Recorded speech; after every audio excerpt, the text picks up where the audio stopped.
cell phone audio. We use it for live stream. Some people use it for YouTube. Not always that great. It can be though. Oh, it can be. And some of you artists out there, let me show you a little trick. Actually, a couple little tricks. Maybe a bunch of little tricks. Some tricks. Audio tricks to up the audio quality in your next video.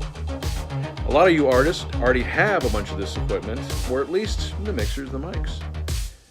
Wouldn't it be cool to get that plugged into your phone? Well, I'll show you how.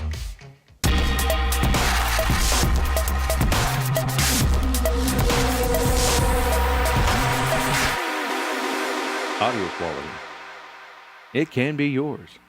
For the low price. Okay, no, that's cheesy. Just so you guys are aware, and wondering what's going on with my crispy glow here, I shot some of this video earlier in the day, and then some of this when I got back from taking my kids from the local theme park. So, yeah, enjoy the redness. For the purpose of most of this video, I'm going to be showing the Lynx Pro female to TRRS, which stands for tip ring sleeve. And that is essentially what has been for some time the headphone jack on smartphones. And they're slowly but surely going away, but you can still get dongles like this to input and output, input microphone and output headphone for your smartphone devices. I am using those, and everything here is being fed through my mixer and coming into my smartphone. I'm using my Behringer X18, mostly because I wanted some little audio processing, a nice little bit of compression, and I need to plug in my keyboard. So you can see here the cable I'm using, and you can see the adapter I'm using to go from the TRS Lynx Pro cable to my smartphone. So I'm also going to show the iRig Pre, which is a real decent standalone preamp for microphones where you can adjust the level. The video recorder I used was ProCam on iOS. And the main reason I use it is it simplifies things because it has an option in there. Not only can you switch between video modes, but it also gives you the ability to turn on a volume meter. So if you're on iOS and you want to make sure that you're getting decent audio quality and a decent level to your smartphone device from a mixer, from an external device, it's the best one out there that you can record video and you can make sure your level's correct.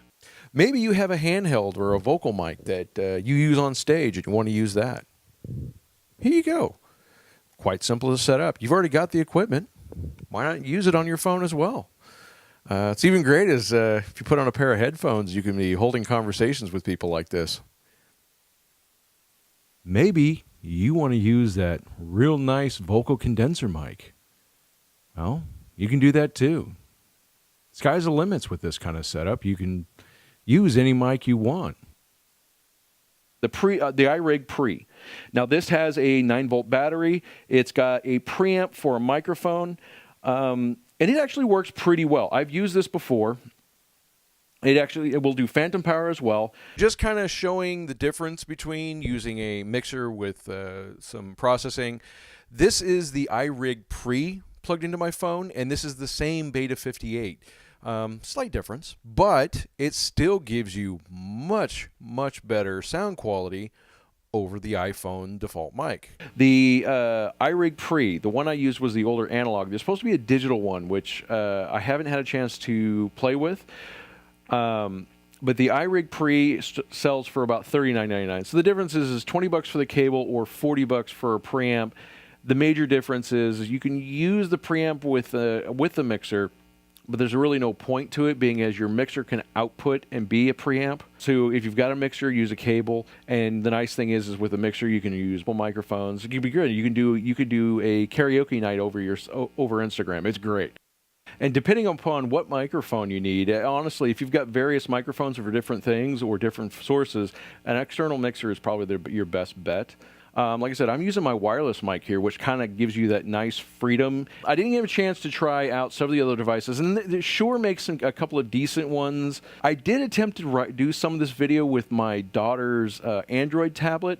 Unfortunately, I wasn't able to get that working because what I found was on their Android tablet, it didn't take microphone in through the headphone jack. Try this on Android phones before. It works great. Your mileage is going to vary because some devices have a little bit lower quality on the mic input than, say, the iOS. iOS tends to have fairly decent. It also depends on which model. Like I said, hopefully this helped you guys out. You guys have any questions, put them down below. I'd love to hear from you guys. And all the links to all the products, even the my wonderful little, if you guys notice, my pistol grip camera hold. This is actually something I found, and I'm going to put the links in the description before. This is a solid metal phone clamp, and it actually has a hot shoe on the top to put a light for those of you looking for some dead serious selfie. Thanks for watching, everybody. I'll see you guys next time.